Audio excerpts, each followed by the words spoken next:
got you. Kalau biasanya orang habis nikah itu happy-happy, malamnya juga enak-enak. Tapi bagaimana kalau justru habis nikah malah jadiin tumbal? Itulah yang terjadi di film ini, yaitu film terbaru dari Netflix, Damsel. Film ini diawali dengan seorang raja dan pasukannya yang sedang memburu seekor naga di sarangnya. Dan tanpa alasan yang jelas, raja itu membunuh bayi-bayi naga yang baru aja menetas dari telurnya. Seketika ibu dari naga itu pun marah dan langsung membantai pasukan raja dengan semburan apinya. Singkat cerita, kita pun akan diperlihatkan dengan karakter utama kita, yaitu Elodie. Ketika Elodie pulang, ia menemukan ada seorang ratu yang datang ke rumahnya yang sedang berhadapan dengan ayahnya. Elodie pun bertanya-tanya kenapa ratu itu datang ke rumahnya, dan ternyata Elodie telah dijodohkan dengan seorang pangeran dari kerajaan. Ayah Elodie pun menyuruh mereka untuk bersiap-siap memulai perjalanan menuju kerajaan tersebut bertemu dengan sang pangeran. Ketika sampai di kerajaan tersebut, mereka sempat terkejut dan heran karena melihat banyak sekali batu dan juga patung yang berbentuk naga. Mereka disambut baik oleh kerajaan. Elodie dan adiknya sangat senang berada di sebuah istana yang megah. Elodie sempat khawatir kalau pangeran yang akan dia nikahi adalah pangeran yang tidak baik hati. Pada malamnya, Elodie sempat melihat cahaya api dari sebuah gunung. Pada pagi harinya pun Elodie diperkenalkan dengan pangeran yang bernama Henry. Saat orang tua sedang mendiskusikan tentang pernikahan mereka, Elodie dan Henry menyempatkan untuk berjalan menyusuri istana. Di sini Elodie sempat menanyakan tentang apa yang ia lihat tadi malam, sebuah cahaya api dari pegunungan. Henry pun menjelaskan bahwa itu adalah sebuah ritual yang masyarakat lakukan untuk para leluhur mereka. Di sisi lain, ayah Elodie dan Ratu telah selesai berdiskusi. Tampaknya ada yang aneh dari kesepakatan itu. Ibu tiri Elodie pun mencurigai suaminya dengan kesepakatan yang ia lakukan. Dia pun sempat menanyakannya kepada Ratu, tapi yang dia dapatkan hanyalah penghinaan, dan juga Ratu itu mengatakan bahwa pernikahan ini hanyalah sebatas transaksi. Ia pun mencoba memperingati Elodie untuk tidak menerima pernikahan ini karena ada sesuatu yang janggal dari keluarga kerajaan. Elodie pun sempat bingung untuk berbuat apa, ditambah ayahnya menekankan bahwa semua akan baik-baik saja. Esok harinya Elodie pun melaksanakan pernikahan dengan Henry. Semua terlihat sangat indah dan bahagia, tapi sangat terlihat sekali di sini ekspresi sang ayah justru sangat merasa kehilangan. Setelah resmi menikah dengan Elodie, Henry membawa Elodie untuk mengikuti acara ritual di gunung untuk menghormati para leluhurnya. Ritual ini juga adalah upaya untuk mengubah Elodie menjadi seorang bangsawan dengan cara mencampurkan darahnya dengan darah Henry. Elodie sempat ragu karena terlihat gerak-gerik dari mereka yang melakukan ritual itu sangat mencurigakan, dan tempat ritualnya pun sangat menyeramkan dan sangat creepy. Dan benar saja, setelah ritual selesai, Elodie pun langsung dilemparkan ke dalam gua oleh Henry. Ternyata Elodie dinikahi bukan untuk dijadikan seorang putri, tapi untuk ditumbalkan ke dalam gua di gunung itu, yang dimana dalam gua itu ternyata adalah sarang dari seekor naga yang kita lihat di awal film. Elodie pun mencoba kabur dari kejaran naga tersebut, dan saat pelariannya Elodie menemukan mayat dari wanita yang sempat ia lihat di istana. Ia pun menyadari bahwa ia dijadikan seorang bangsawan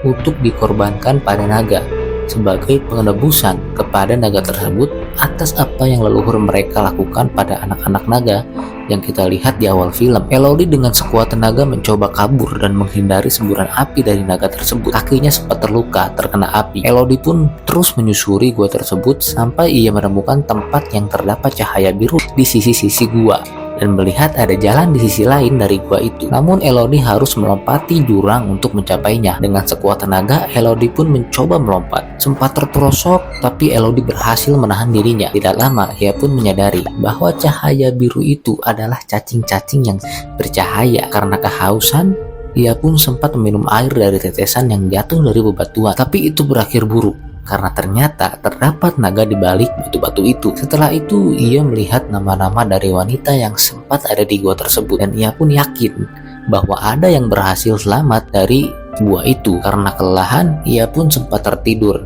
dan bermimpi melihat sosok-sosok wanita yang sempat terjebak di sini. Ketika terbangun, ia pun kaget dengan cacing-cacing yang telah memenuhi kakinya. Namun ia sadar bahwa cacing-cacing itu ternyata menyembuhkan luka-luka yang ada di kakinya. Elodie pun menemukan peta jalan keluar yang digambar di dinding gua. Dia berpikir bahwa peta itu dibuat oleh wanita yang berhasil selamat.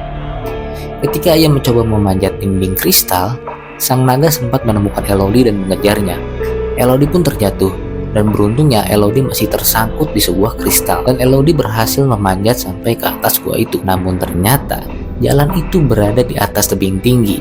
Elodie pun sempat putus asa karena merasa ini semua sia-sia karena dia terjebak di tempat yang tidak ada jalan keluarnya. Namun tak lama ia sempat melihat beberapa orang berkuda yang memasuki gua, yang ternyata itu adalah ayah dan pasukannya yang mencoba mencari Elodie. Ayah dan teman-temannya sempat mengira bahwa Elodie mungkin telah mati, namun sang ayah yakin bahwa Elodie masih hidup. Elodie lalu menemukan bangkai dari 3 anak naga yang dibunuh oleh raja, yang ternyata sang raja mempunyai kesepakatan untuk memberikannya tumbal anak perempuan keturunan dari bangsawan untuk membayarkan perbuatannya. Tak lama naga itu pun langsung menyerang ayah dan teman-temannya. Sang naga sempat meminta ayah untuk memanggil Elodie keluar, dan tentu sang ayah tidak ingin melakukannya dan meminta Elodie untuk kabur menggunakan tali yang ia pakai untuk masuk ke dalam gua itu. Singkat cerita, Elodie pun berhasil keluar dari gua itu, walaupun sang ayah harus terbunuh karena naga itu. Mengetahui Elodie berhasil selamat, naga itu pun sangat marah dan merasa kesal, sehingga ia menyemburkan api ke seluruh pegunungan, yang membuat sang ratu yang melihat kejadian itu langsung sangat khawatir dan merasa marah kepada Elodie karena sang naga tidak berhasil menjadikan Elodie sebagai korbannya. Karena hal itu pun sang ratu memerintahkan pasukannya untuk menculik Floria, yaitu adik dari Elodie, untuk menggantikan Elodie yang tidak berhasil dikorbankan. Elodie yang mengetahui hal itu pun langsung kembali ke dalam gua untuk menyelamatkan adiknya. Ia mulai membuat strategi untuk mengelabui sang naga. Dengan membuat pengalihan suara, Elodie berhasil mengelabui naga itu dengan meninggalkan Floria. Dia pun mencoba membawa adiknya keluar dari gua itu. Namun karena kaki Floria terkilir saat jatuh dari gua itu, tidak ada pilihan lain, mereka pun bersembunyi di balik bebatuan. Namun naga itu berhasil menemukan Elodie dan sempat menyemburkan api kepada tubuh Elodie. Tapi Elodie langsung melompat ke dalam air untuk memadamkan api di tubuhnya. Di sini Elodie mencoba melawannya dengan menggunakan pedang ayahnya yang tertinggal saat dibunuh. Ia juga mencoba menjelaskan pada naga itu bahwa selama ini ia telah ditipu oleh keluarga kerajaan. Yang selama ini mereka korbankan bukanlah keturunan bangsawan, tapi wanita biasa yang dipaksa untuk menerima darah bangsawan.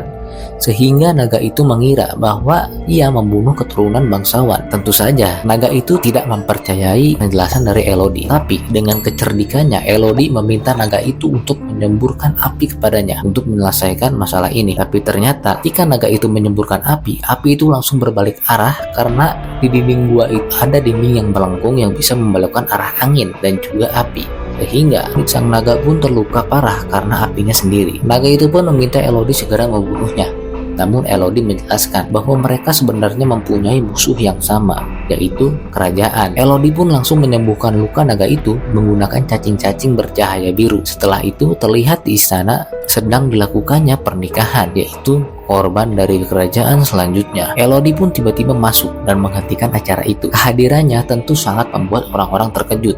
Bahkan sang ratu pun sempat meminta Elodie untuk pergi dari situ. Dengan hinaan yang terus diselancarkan oleh sang ratu, Elodie menyuruh keluarga dari pengantin wanita untuk menghentikan acaranya dan pergi secepatnya dari situ, karena pernikahan ini adalah sebuah pengorbanan ataupun tipuan untuk menjadikan mempelai wanita itu sebagai tumbal. Elodie juga sempat memberitahu kepada keluarga kerajaan untuk pergi dari sana, tapi sang ratu dengan angkuhnya tidak ingin menuruti perkataan dari Elodie, sehingga Elodie pun memberitahu bahwa ini adalah akhir dari cerita kerajaan itu. Dan tak lama datanglah naga itu dan langsung membumi hanguskan istana dan kerajaan tersebut. Elodie, Floria, dan ibu tirinya pun langsung pulang dari tempat itu, dan terlihat naga mengikutinya dari belakang, dan film pun tamat.